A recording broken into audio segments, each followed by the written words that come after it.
alamat ng mansanas.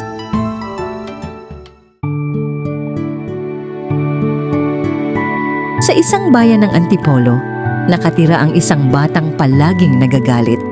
Ang pangalan niya ay Mina. Kasama niya ang tatay niya na si Mang Alfredo sa kanilang malaparaisong tahanan. Si Mina ay may isang matalik na kaibigan na ang pangalan ay Maurice. Isang araw si Mina at si Maurice ay naglalaro ng takbuhan nang biglang nabangga ni Maurice si Mina. Nagalit si Mina at pinalo si Maurice. Umiyak at umuwi si Maurice.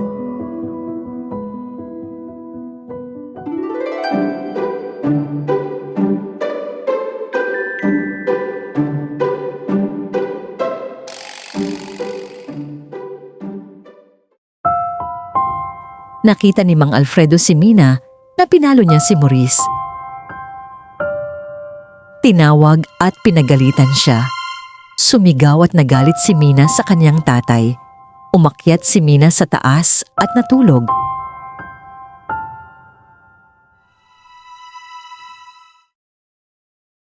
Sa kalagitnaan ng kanyang pagtulog ay napanaginipan niya na natapakan niya ang isang maliit na buto at naging kulay pula.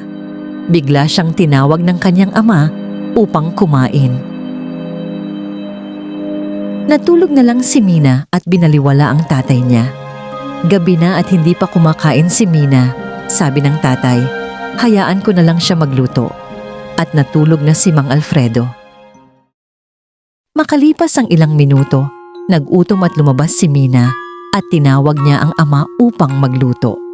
Gumising si Mang Alfredo at bumaba papunta sa kusina. Sinabi ni Mang Alfredo na inaantok na siya at si Mina na lang ang magluto. Nagalit ulit si Mina at naging pula ang mukha.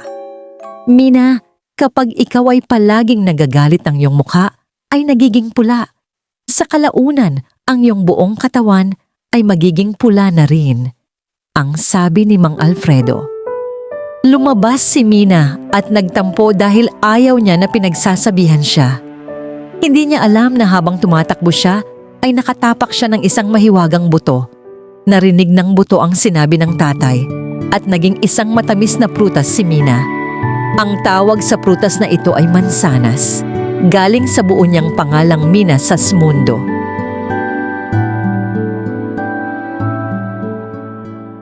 Umaga na at hinahanap ni Mang Alfredo si Mina nang biglang nakita niya ang mansanas. Naalala niya ang anak dahil sa kulay pula niyang kulay. Kinagatan niya ito at matamis ang loob. Gaya ng pagmamahal ni Mina sa tatay niya. Nasaan si Mina? Siya ay nasa isang malayong lugar. Doon niya matututunan ng pagmamahalan at kasiyahan.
Ang alamat ng santol.